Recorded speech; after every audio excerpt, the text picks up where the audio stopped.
Muitas pessoas têm tido seus sonhos destruídos pela falta de confiança absoluta em Deus. A Bíblia está repleta de exemplos de grandes sonhos cumpridos para a glória de Deus. Encontro com a Palavra é um programa escrito pelo Dr. Dick Woodward e narrado por Pastor Edson Bruno. Ouça e descubra verdades que lhe ajudarão no seu dia a dia. Com você, Pastor Edson Bruno.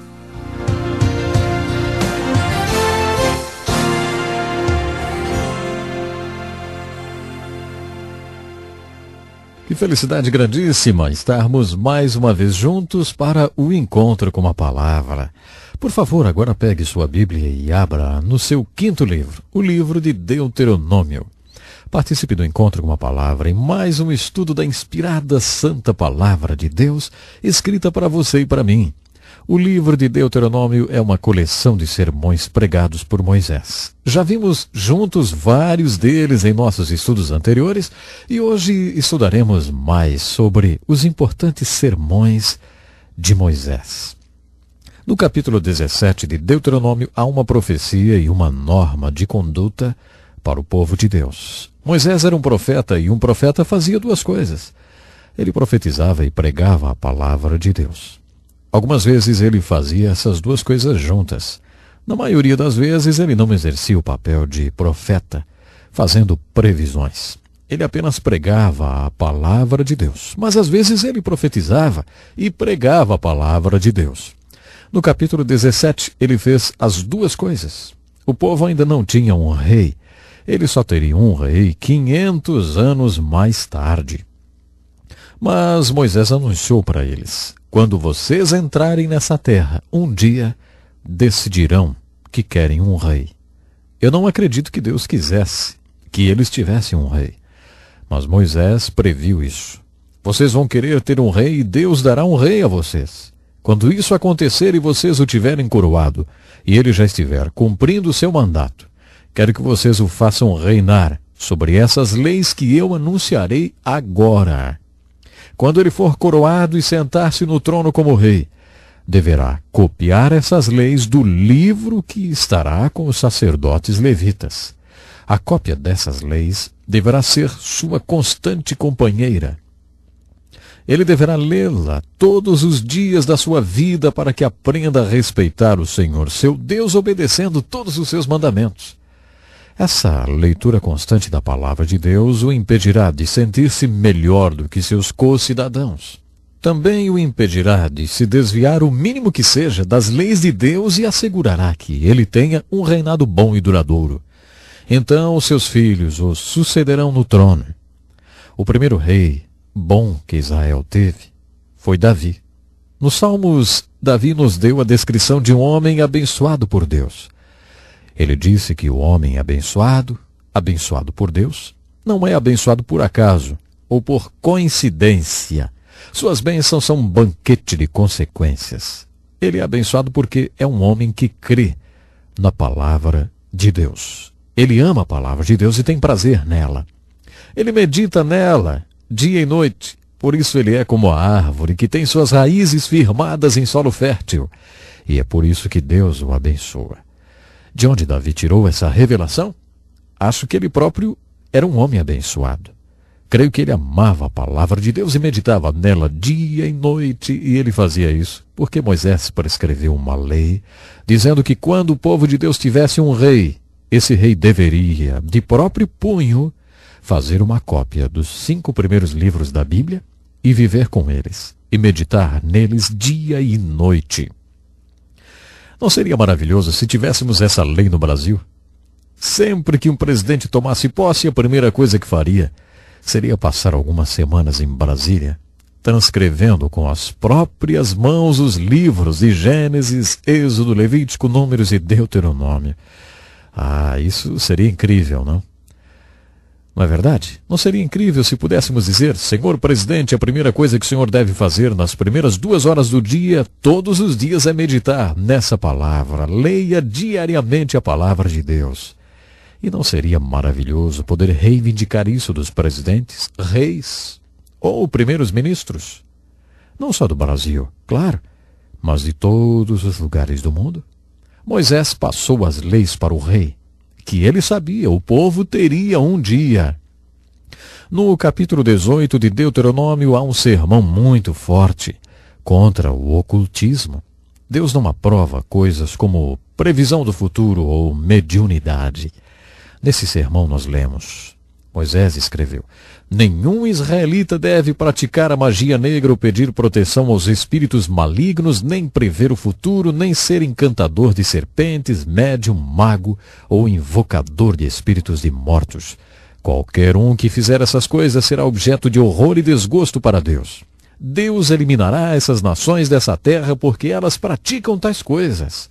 As nações que vocês conquistarão praticam essas coisas, mas o Senhor seu Deus não permitirá que vocês as pratiquem. Alguém já disse que há mais coisa entre o céu e a terra do que o homem possa imaginar. Observe que as Escrituras não afirmam que tais fenômenos não sejam reais, nem que não existam. A Bíblia diz: não se envolva com isso. A razão pela qual Deus proíbe tão severamente todas essas coisas é porque elas possuem uma fonte e essa fonte não está em Deus. Se a fonte não é Deus, então quem é? Algumas pessoas ficam muito ansiosas para ver poderes ou manifestações espirituais e acabam achando que qualquer manifestação psíquica, vamos dizer assim, seja do Espírito Santo. Qualquer manifestação espiritual é o Espírito Santo. Isso é uma ingenuidade. As Escrituras afirmam que vários lugares examinem os espíritos para ver se procedem de Deus. Qual é a fonte desses espíritos? A Bíblia afirma que há uma dimensão espiritual e que ela pode ser positiva ou negativa. Há um espírito que é santo e que vem da parte de Deus. Na verdade, a Bíblia afirma que o Espírito Santo é o próprio Deus. Deus trabalha e se expressa através do Espírito Santo. Existem o fruto e os dons do Espírito, mas há espíritos na dimensão espiritual que não são santos e também não são da parte de Deus. Quando você se envolve com previsões do futuro, cartomantes, espiritismo ou simpatias e todas essas coisas mais, sabe, você está lidando com um espírito que não vem de Deus. Portanto, através de Moisés, Deus proibiu severamente o seu povo de se envolver com esse mundo espiritual negativo. No capítulo 18 do livro de Deuteronômio, encontramos um sermão muito importante sobre Moisés, o grande profeta. Essa foi uma das mais importantes profecias de Moisés. Ele disse: um dia virá um profeta ao mundo. Quando vocês estavam no Monte Sinai, Deus entregou a lei por meu intermédio. Vocês disseram a ele através de mim: não queremos que Deus fale conosco, não podemos ouvir sua voz, senão morremos. Não podemos ter contato direto com Deus. Muito bem. Deus ouviu sua oração e o seu pedido e enviará um homem ao mundo que será um profeta especial, através de quem ele falará com vocês. É claro que essa é uma profecia messiânica de Moisés e uma resposta à oração que o povo fez ao pé do Monte Sinai quando afirmaram que não poderiam falar com Deus diretamente. Deus deu a eles uma palavra escrita, mas queria se comunicar com eles de outra forma, de uma forma além da palavra escrita. No seu amor e misericórdia, Deus se comunicou com eles através de um profeta. Esse profeta era o Messias, que era profeta, sacerdote e rei. Observe que, quando João Batista foi examinado pelos líderes religiosos, eles lhe perguntavam: ei, você é que é o profeta? Todos eles tinham conhecimento daquela profecia de Moisés. Quem seria esse profeta? Jesus Cristo, é claro. No capítulo 20, nós encontramos um grande sermão sobre fé. Nesse sermão, Moisés diz: quando vocês forem lutar com inimigos mais fortes que vocês, lembrem-se que a sua única esperança é a presença de Deus com vocês.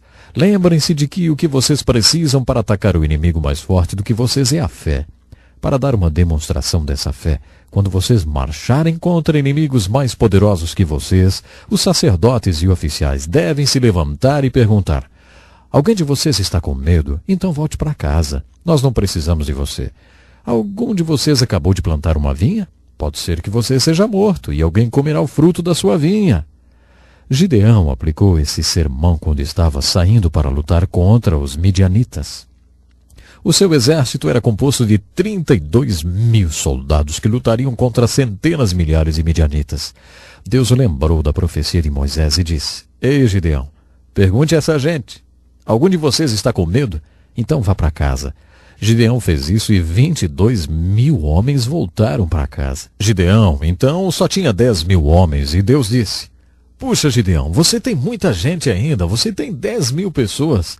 Se você ganhar essa batalha, vai pensar que foi por causa de toda essa gente. Você tem que passar uma peneira. Quando você chegar ao rio, eu vou mostrar como fazer isso. Então Deus deu as instruções. Diga para os que passarem pelo rio apenas lambendo a água para ficarem do outro lado do rio. Para aqueles que se abaixarem para beber a água, diga para eles ficarem nessa margem do rio. Você não precisa deles. Sabe, 9.700 homens se abaixaram para beber a água. E Deus ordenou: mande-os de volta para casa. Você não precisa deles. Tudo o que você precisa são os 300 homens que apenas lamberam a água. 300 homens era menos do que 1% daquilo que Gideão tinha no início. A estratégia de Deus era mais ou menos essa. O número de soldados que Gideão tinha não era importante, nem a habilidade e o talento deles como guerreiros.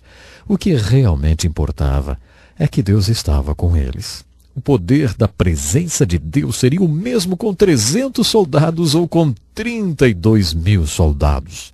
Mas para ter certeza de que eles acreditariam nisso, que a única esperança que tinham era a presença de Deus com eles, Deus instituiu por meio de Moisés esse desafio tremendo.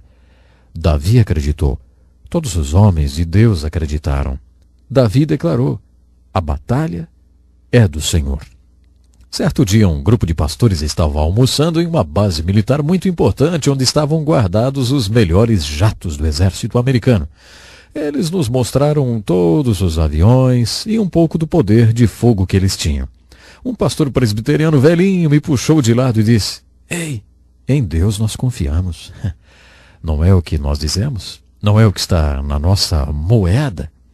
Será que realmente nós confiamos em Deus? Ou será que confiamos em nossos mísseis e em nosso poder de fogo? Esse é o ponto do sermão do capítulo 20. Sabe, isso é algo muito importante. Isso vale para a nossa vida hoje? Claro que sim. Você confia em Deus? Você tem fé? Você tem enfrentado a batalha da sua vida com uma verdadeira fé? Isso é muito importante. Que maneira maravilhosa de terminarmos o estudo do livro de Deuteronômio. Há muito mais nesse livro do que aquilo que nós estudamos. Eu tentei compartilhar com vocês alguns dos pontos mais marcantes. Eu gostaria que você pensasse nisso. O mesmo Deus que esteve com Gideão, o mesmo Deus que esteve com Moisés, o mesmo Deus que esteve com Davi, está também com você. Quer fazer parte todos os dias da sua existência. Pense nisso e até o nosso próximo programa. Que lição importantíssima. Obrigado, pastor Edson Bruno. Prezado ouvinte, coloque em prática o que você ouviu aqui. Sem dúvida, sua vida será grandemente abençoada. Este é um estudo escrito pelo Dr. Dick Woodward, na voz do pastor Edson Bruno. Escreva-nos e solicite o material. Nosso endereço é Encontro com a Palavra, Caixa Postal 2011, CEP 89201-970, Joinville, Santa Catarina. Até o nosso próximo encontro com a Palavra.